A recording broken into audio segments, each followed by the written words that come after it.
everyone. My name is Willia Eaglehawk, and I am the BTS Theorist. It's that time of year again, Festa, BTS's 10th anniversary. Time really does fly.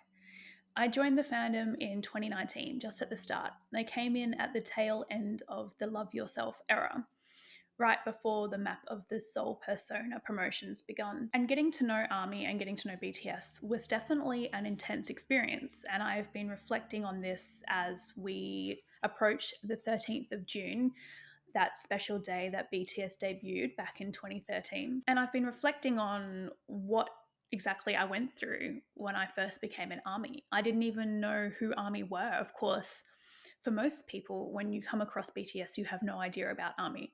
You're just looking at a musical group. You have no idea that they have such a large, diverse, powerful fandom behind them. For me, of course, I was a part of many subcultures and countercultures, so I was used to being part of a fan group.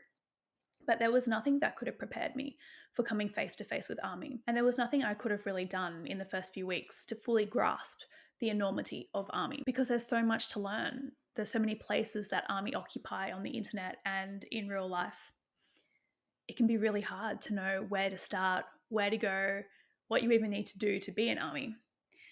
And I remember seeing around that time a lot of other people becoming ARMY and asking the question, well, how do I become an ARMY? Like, I think I'm an ARMY, but is there an initiation? Is there some kind of form I need to fill out? Do I need to pay a membership fee? Do I need to know all the songs? Do I need to have liked BTS for a certain amount of time? Or can I just rock up to the fandom and say, hey, everyone, I'm an ARMY? So I've been thinking about, well, how does one become an ARMY?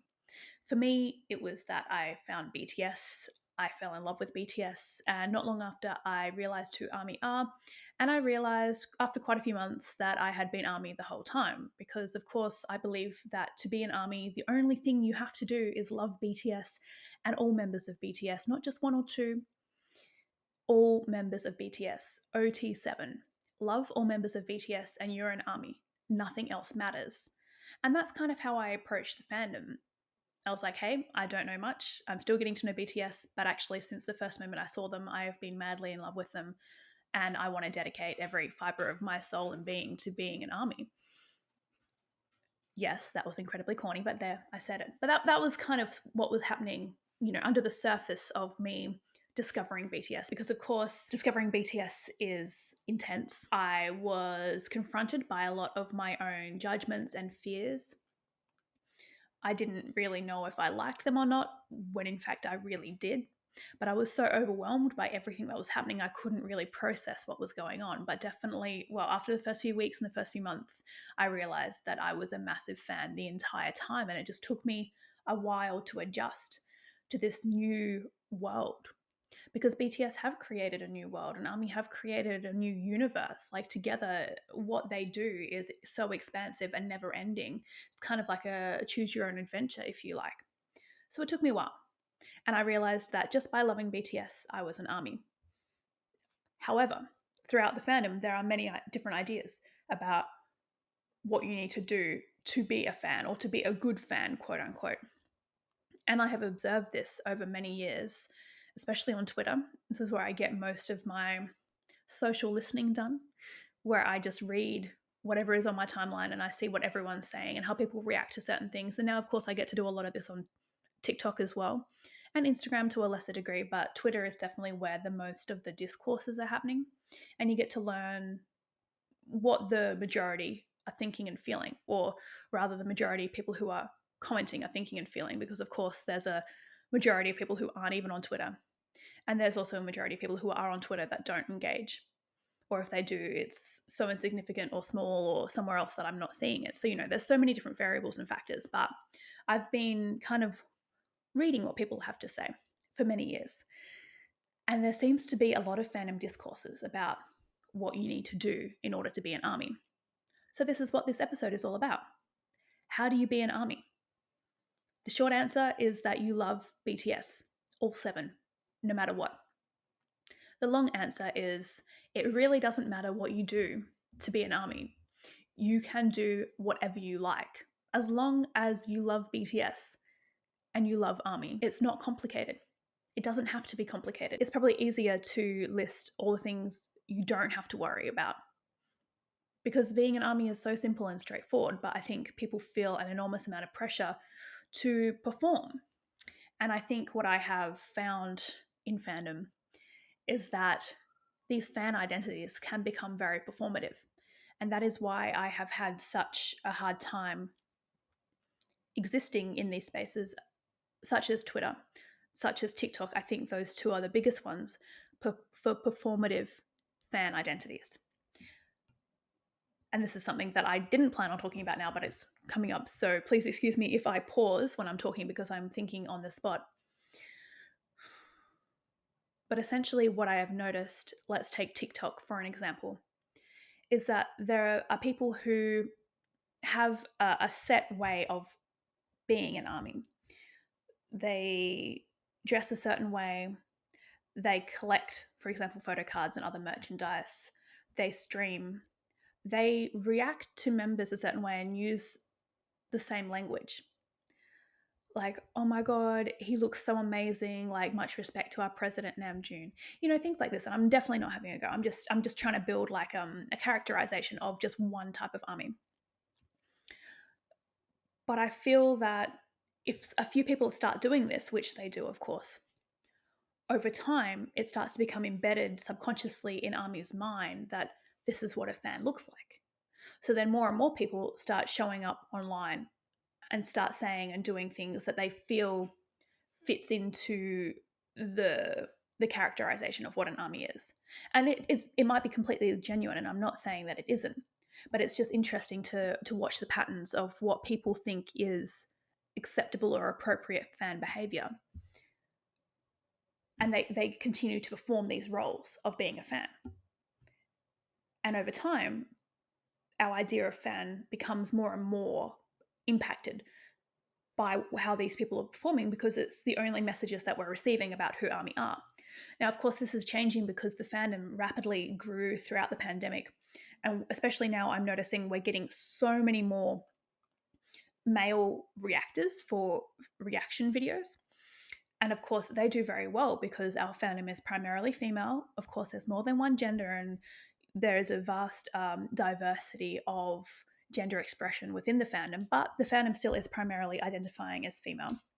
So to see men who often in wider society dismiss BTS and belittle them, then turn around and do reaction videos where they're like, wow, I had no idea that BTS was so amazing, and lose their minds, which is great because we all love to live vicariously through people like that. This has started to change kind of the idea about who a fan is because of people like this. Like I'm thinking about the What You Gotta Say guys, because my mum religiously watches all of their reaction videos, so I get to know everything that's going on in their world.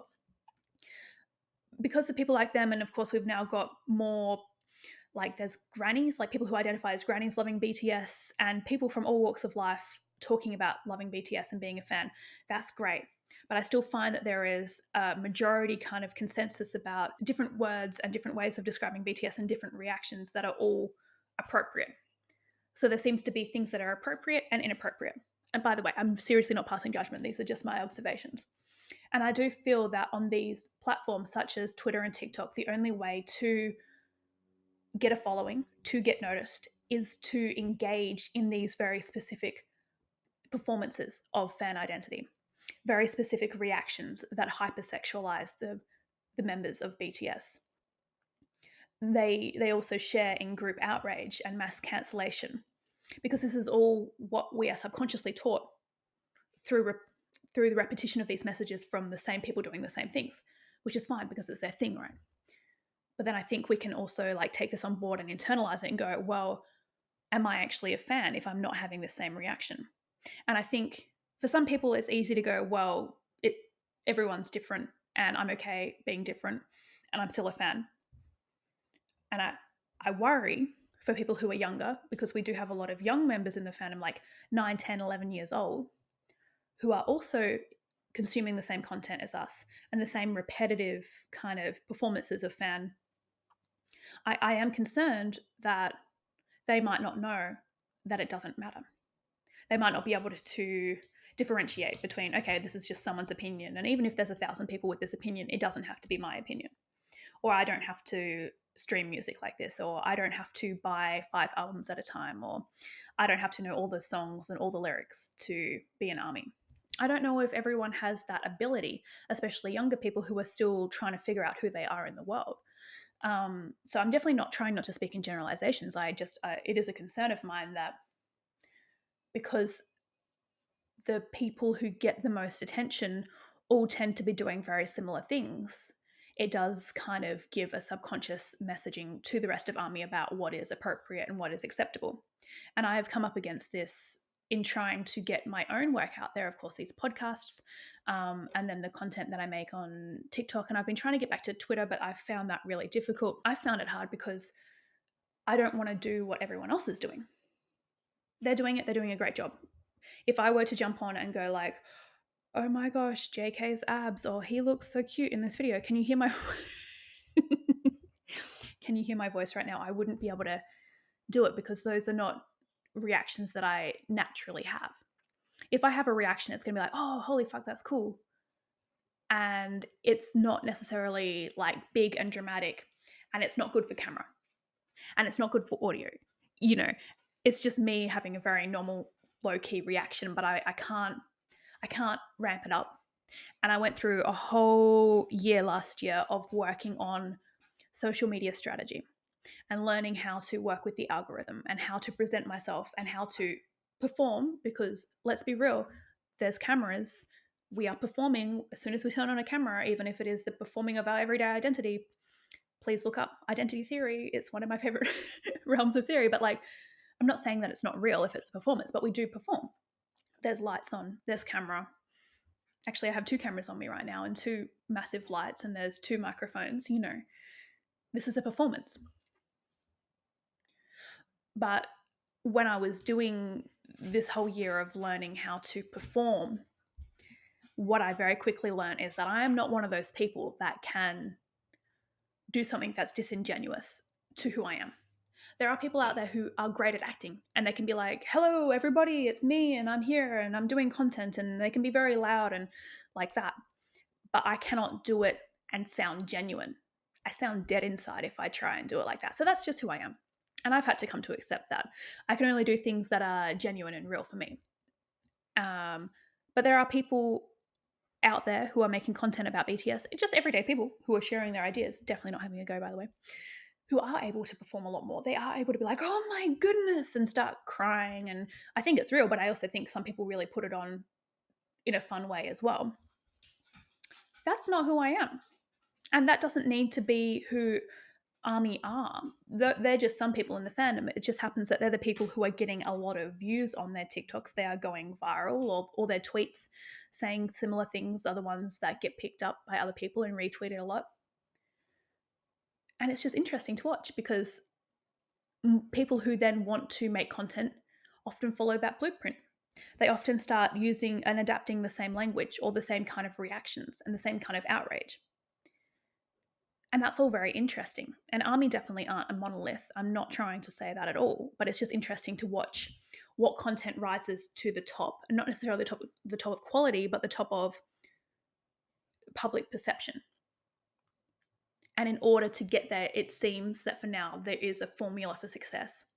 And I, unfortunately, am not one of those people that is able to replicate it. So, of course, I'm salty about that, of course. Like, of course.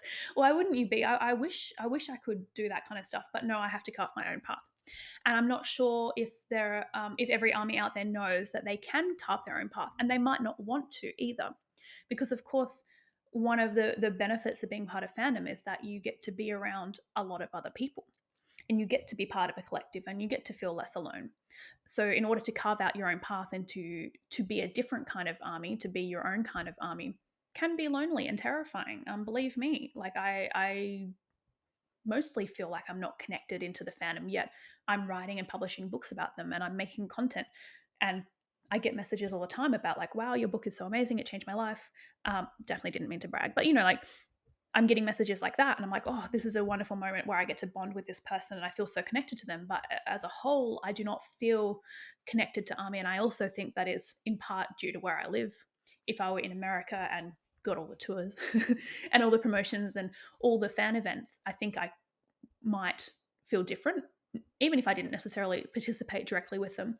But because I am so isolated in terms of the country I live in, and also like culturally within the country, I feel isolated. And then also feeling isolated in terms of what I'm thinking and what I'm talking about and the content I'm making. Yeah, so that's a me thing. But I have learned that that can be very difficult and lonely, but it doesn't mean that I'm not an army. And it doesn't mean that there's no army out there like me. In fact, it's more important now than ever that I show exactly who I am in all my weird army goodness so that other people who do resonate with that can find me and feel less alone. So I do find the performance of fan identity quite interesting. It's not a negative and it's not a positive. It's just an observation that I have that some people play the game and some people do not. And some people aren't even aware that there's a game. So I think the point I'm trying to make is that we can be whatever army we want to be. We don't need to be performative. We don't need to do what everyone else is doing. It actually doesn't matter. Now, there are actually different types of fans, and I'm doing this part of the podcast for those of you who aren't quite familiar with the terminology, because I had to learn about this terminology too. So we have our regular army. Then we also have solos, and we also have antis, and we also have sasaengs. So within the realm of what I'm saying, quote unquote, normal army, I don't like the word normal, but like general army population. Are OT7, which means one true seven, as in they believe that BTS is seven, which sounds ridiculous because of course BTS are seven, but wait till I get into the other areas. And they love BTS, all of BTS, which is all of, that BTS asks of us, by the way. Like they just want us to love all of them. And within that, you can have biases and bias wreckers. And so a bias is someone that you're biased towards, a member of the group that you favor the most or that you were the most drawn to. Not necessarily that you love the other members less, it's just that you're drawn to this member the most. And some people have a bias where it's platonic and they're like, this is the person I am most like in BTS. And then other people have biases that are not platonic. Yep. And then a bias wrecker can be another member or all members or any number of members that make you question your allegiance to your original bias. So this is all quite normal, quote unquote normal, within the general army populace to have biases. It's quite a common question. People will be like, oh, who's your bias? I get that question a lot. And I would think that it's pretty self-evident. So I've stopped answering. But honestly, like I'm OT7 to the core. Very proud of that because at the start I was like, oh, maybe I like this member more. Oh, maybe I like this member more. And every time a new member would show up on the screen and do their choreography or I'd get to know them a little better, I would be like, why did I ever question that I didn't love this person as much as the other person? Because I think as soon as you're kind of faced with a group of people, for some reason, we try and figure out which one is our favorite. Like I'm watching Real Housewives of Beverly Hills. And my brain just instantly goes, okay, got to assess the situation, figure out who you like the most. Like, why? That's just a slippery slope. I'm not going to get into why we do that. So I think it is normal to observe a group and be like, oh, I just like this one. But for me, it was like, yeah, of course, there's one person that sticks out and like stays in the back of my mind. It doesn't leave me alone. But I actually love all members equally. And I am constantly taken back by how much love I have for all of them, just when I think I couldn't love them anymore. So that's OT7. And I'm an OT7 kind of girl. Then we also have solos. I can't believe I know all of this information. But this is what happens when you become an army. So a solo is someone who likes just one member of the group and wants the group to break up so this person can go solo. And often solos believe that this one member of the group is being really mistreated by the company and by other group members, and there's a lot of conspiracies. And they will do a lot of different things to ensure the success of the one member. Like they only stream that one member's songs. They only participate in things when it's about the one member. And they'll often perpetuate lies and false information that help support this narrative that they have in their mind. Then we also have antis, and I think this one's a bit obvious, but it's where they don't actually like the group. And I think for some reason, from what I've observed, there are antis who pretend to like BTS and they kind of like infiltrate the fandom. This sounds, sorry, I can't even take myself seriously, but this is genuinely what happens. People infiltrate, quote unquote, the fandom by pretending to really like BTS, and they can spread misinformation and they can do things to attempt, I'm going to say attempt to sabotage BTS events, comebacks, etc.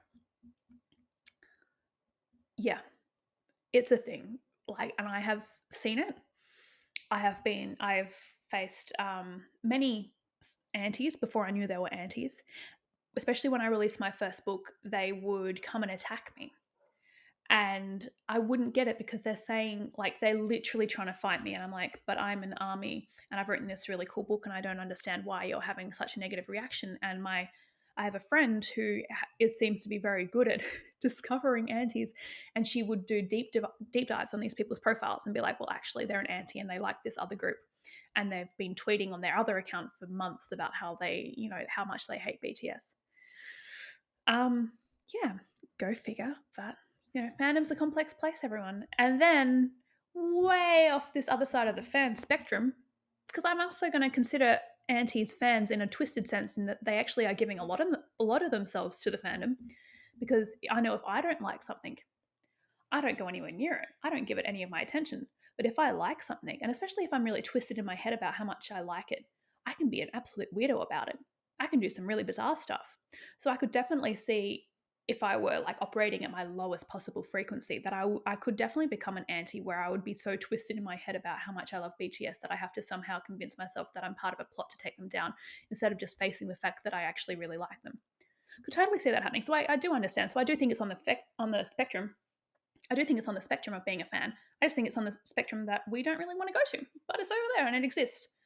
And no matter what we say, it still exists. So, like, it's on that spectrum. So if it's a spectrum and we just got OT7 over here and antis and solos are over here, then way over here, like over the other side of the 3 meters away where I'm touching the wall, because my arm is that long, we have sasaengs. Sasaengs are legitimately terrifying. And I would love to actually like learn more, because I do have these. And if anyone has read my first book, Idle Limerence, you'll know that I do have an inclination towards studying psychological phenomena. And I think a sasaeng is one of those big parts of fandom where it's like, whoa, how did we get here? I can explain how we get here, but okay, a sasaeng is a stalker. A sasaeng is someone who stalks idols. And often sasaengs are believing they're doing good things and believing that they are in a relationship with these idols. So an example of a sasaeng within the ARMY fandom is someone who runs a very, very, very big fan account on Twitter. And everyone knows that they're a sasaeng, but then unfortunately, because of this fan account's name, when people are new to Twitter and new to the fandom, they go and they follow this fan account because, of course, it says that they are, BTS ARMY and they're an authority on the matter. But actually, what this person does is that they follow, I think, a very specific member of BTS to their hotel rooms when they're on tour. They make sure that they pay flight attendants and airlines for information to get seats near BTS on commercial flights in the US. They follow BTS all around the world. And they often, I've seen photos, because, your girl got curious, of this person trying to recreate scenes. Like, so for example, Namjoon, I think it was Namjoon, so someone please correct me if I'm wrong, would post photos from a hotel room doing different poses. I think he was in a bed or something. And then this same person, this sasaeng, had booked in the same hotel and was taking photos that would make it look like she was also there with him.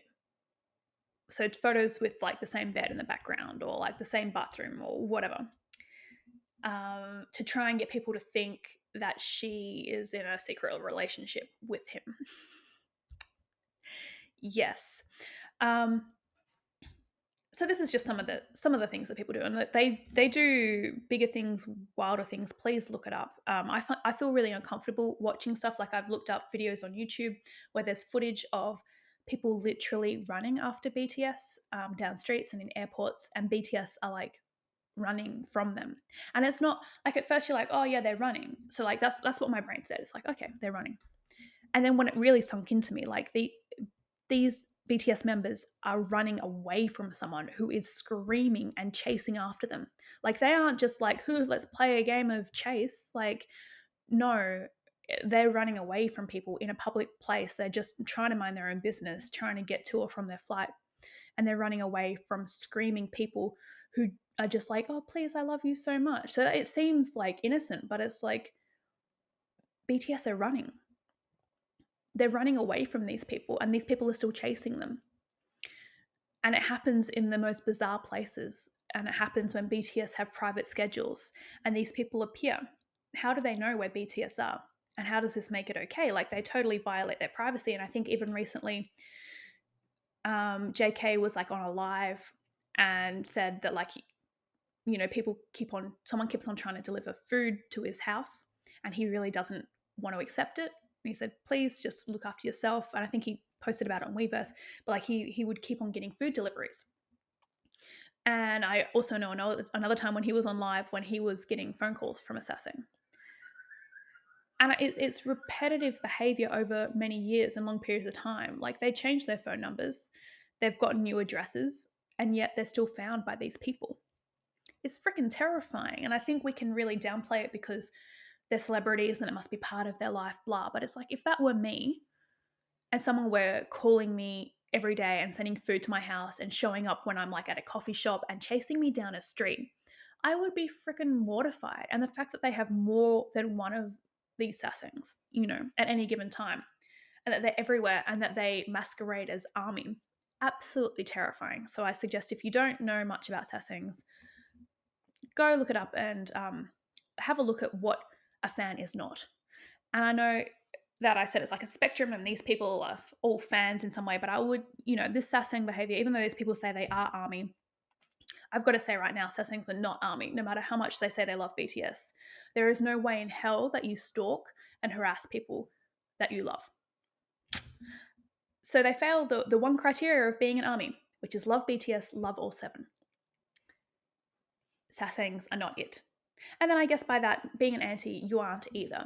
I just think it's more of a, they need to actually face that they do really like BTS, But that's between them and BTS. I'll leave that to them and their therapists, please. So those are the types of fans. And of course, within that, there are so many different like actual types of fans. And I would argue that for every single army, there is a type of fan. So there is no one type. Those are just kind of like the groupings of, broader fan patterns of behavior that happen to have names. And there's even more. There's so much more. And I would love to do more research on that. It's just going to go on the to-do list of things that I want to research and do within fandom. But that's the kind of the current landscape. So OT7, that's where I'm at. That's where I hope you are as well. Otherwise, we've got a problem. Being an army is a feeling. It's a commitment to BTS and to army. It's something that you might not even know that you're committing to at the start. But over time, as you learn more and as you become more familiar with fandom and BTS, you might realize that, hey, I really want to be an army. And that's truly the biggest step of all. I think a lot of us get to a point where we realize that we have been army without actually knowing it, because we're loving BTS and we're consuming all of their content and music and we're just really on board for this ride. But we might not know much about army, and we might not know that we are an army until one day we just wake up and it's like, hey, I'm actually a huge fan and that must make me an army. So I think definitely the first step is loving BTS. And the second step is saying, hey, I'm an army. Hey, presto, that's how you become an army. Like, honestly, it's very straightforward, and please do not let anyone else convince you otherwise. It doesn't matter how many songs you've listened to, how many lyrics you know, how long you've been in the fandom. If you know every single moment of BTS's history, like, genuinely, I do not. And I would be worried if you did, because that means you've got a lot of time on your hands. It doesn't matter if you miss a comeback. It doesn't matter if you don't stream their music for comebacks. It doesn't matter if you buy their albums or not. Honestly, all of this can become very performative. It's great if you want to participate in fandom and you want to stream and you want to buy albums. That's great. I really applaud you for it. But not everyone's the same, and not everyone has the same ability to participate in fandom. We've got to realize that a vast majority of BTS's fans come from very poor backgrounds. And a vast majority of BTS's fans are very young and do not have their own jobs. So that immediately takes them out of being able to buy things and go to concerts and travel. That doesn't mean that they're not an army, and it doesn't mean that they don't love BTS. And even for those who have the money and have the time that still choose to not participate in that way, they still are army. They still love BTS, right? Army needs everyone to be exactly themselves in order for our fandom to flourish. So that means that we do need people who are streaming. We do need people who are very passionate about this. And please continue to do so. If you are passionate, keep campaigning for BTS. Keep organizing different events. Keep spreading the word of all the amazing things that the group and army are doing. But if that's not what you want to do, find something that you do want to do. Do you want to have a contribution? Find what you can do and find other people doing the same thing and join in with them. And maybe you don't want to have a contribution at all. Maybe you just want to enjoy BTS. That's okay too. We need everyone doing whatever they want to do. Otherwise, this doesn't become fun. It becomes performative. It becomes like a checklist, like, oh, you can only be an army if you know all the lyrics to all the songs. Well, I'm gone. I don't know all the lyrics to all the songs. And I'm pretty sure I haven't listened to every single BTS song. Do you know how many songs there are? I've done a lot, all right? It's been 4 years. I've done a very deep dive. But it would be foolish for me to say that I know everything about BTS, nor do I want to, because I believe that my joy as a fan comes from learning new things organically. I could be on Twitter and see a video that someone's sharing and talking about from 5, 7 years ago that I've never seen before. That's exciting to me. I get to experience a new piece of content organically. I'm not going to make it a race where I have to go through every single video and find every single piece of information just to be able to prove that I'm an army. That's not fun to me, but it might be fun to you, and that's okay too.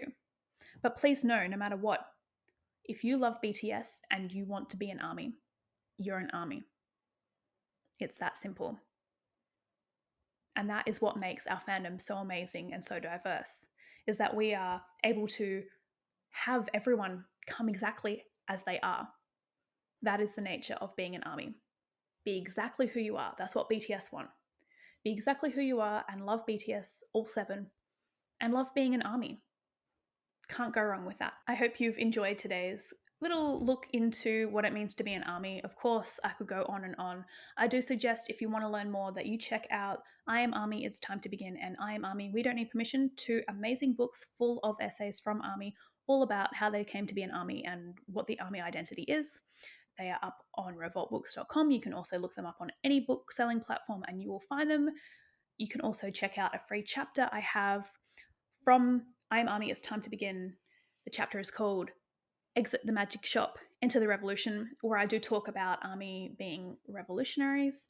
That free sample chapter is up on my Substack, thebtstheorist.substack.com. I will link that in all the right places. Give it a read before you buy the books. Check it out. It's free. Come on, can't get much better than that. Of course, I am the BTS Theorist. You can find me on Instagram at the BTS Theorist. You can also find me at Wally Eaglehawk on Instagram, Twitter, TikTok, Facebook, Clapper, YouTube. You can also find me at the BTS Theorist on YouTube as well. So I'm around. I am trying all the things. This is who I am as an army, and I hope you've enjoyed me performing my army identity today, because once again, the camera's on, it is a performance, but there's nothing wrong with that. There's no negatives. It's still true, still very genuine. I am rambling. My name is Wally Eaglehawk. Thank you so much for joining me. Peace out.